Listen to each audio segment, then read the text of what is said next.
Complément de cours sur ce qu'émettent ces antennes. Ces antennes, en fait, elles émettent des ondes électromagnétiques. Pour cela, petit rappel du spectre électromagnétique. Alors ici, vous avez les noms des physiciens découvreurs, mais nous, ce qui nous intéressait ici, c'est les domaines de rayonnement des ondes électromagnétiques. Alors attention à l'échelle. Ici, j'ai une échelle de fréquence à droite qui augmente, et donc la fréquence ici augmentant, on voit que les motifs se rapprochent de plus en plus. Et bien sûr, la longueur d'onde augmente dans l'autre sens. Donc le visible est au centre. Qu'est-ce qu'on a de part et d'autre? Quand on a ici à gauche la longueur d'onde qui augmente, eh ben, on a l'infrarouge. Et puis à droite, c'est encadré par les UV. Ensuite, dans l'ordre chronologique, on a découvert ce qui s'appelle les ondes radio. Donc vous voyez que les ondes radio, on ne les a pas encore faites. C'est ce qu'on va voir ici.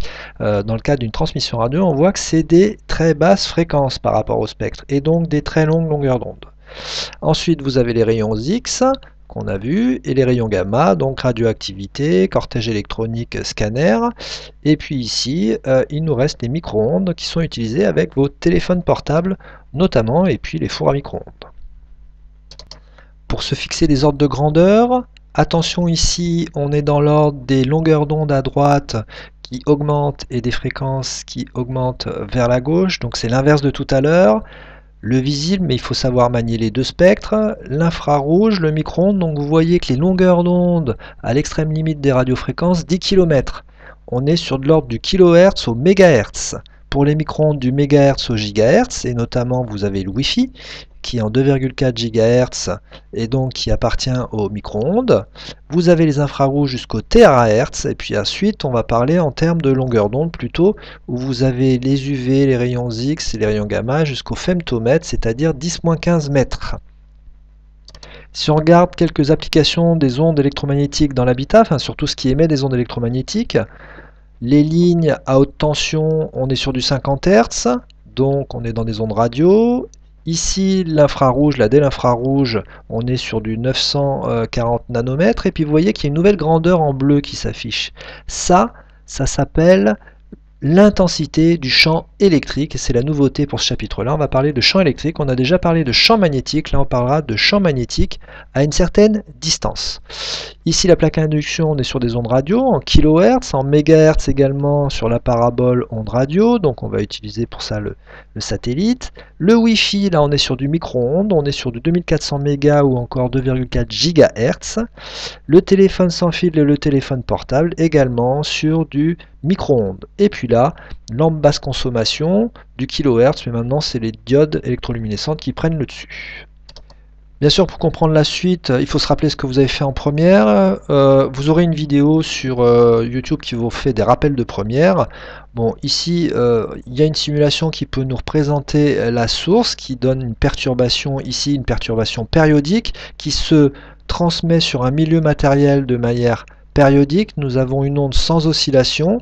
Qu'est-ce qu'on va retenir là-dessus? Qu'en un point, si on se situe en un point, eh bien, en fait, ça va aller de haut en bas, d'accord, à la fréquence qui est imposée par la source.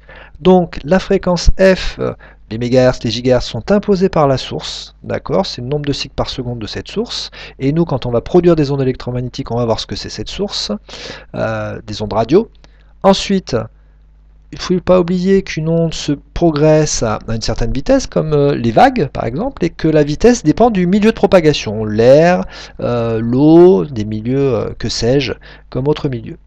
Alors ici, en termes de mesure, on peut mesurer donc une longueur d'onde, c'est-à-dire la hauteur entre deux crêtes par exemple, la longueur entre deux crêtes, et puis ici, l'amplitude. Qui est l'intensité de l'onde en fait. Et là, nous avons la forme d'une onde dite sinusoïdale. Voilà. Alors il faut bien insister sur une chose que vous avez dû voir en première. La fréquence de l'onde, elle est imposée par quoi? Par la source. Et elle est indépendante du milieu de propagation. Dans n'importe quel milieu qu'elle va traverser, si elle traverse des milieux différents, sa fréquence sera toujours la même. On se rappelle les petites formules de base. La fréquence, c'est l'inverse de la période. En hertz, et la période, surtout la mettre en secondes.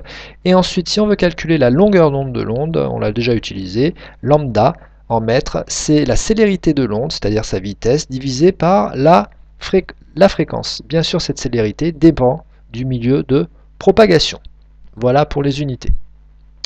Alors la transmission satellite ici d'un satellite de télécommunication envoie des ondes électromagnétiques et bien sûr, quel milieu traverse-t-elle? Au départ, ce satellite il est dans le vide.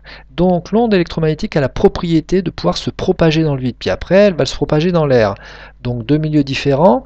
Et la propriété principale donc, de l'onde électromagnétique, hein, c'est qu'elles peuvent se propager dans le vide, contrairement par exemple aux ondes sonores et les ondes mécaniques.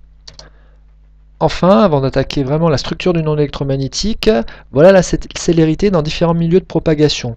Par exemple, dans le vide ou dans l'air, c'est la vitesse de la lumière, 3 10 puissance 8 mètres par seconde. Ce sera la même chose dans le vide et dans l'air. Dans l'eau, un milieu plus dense, ce sera de 2,25 10 puissance 8 mètres par seconde. Et dans le verre, ce sera de 2 10 puissance 8 mètres par seconde. Alors, il faut bien voir que comme la longueur d'onde, c'est la célérité divisée par la fréquence, la longueur d'onde, elle, va changer en fonction du milieu de propagation puisque la vitesse change.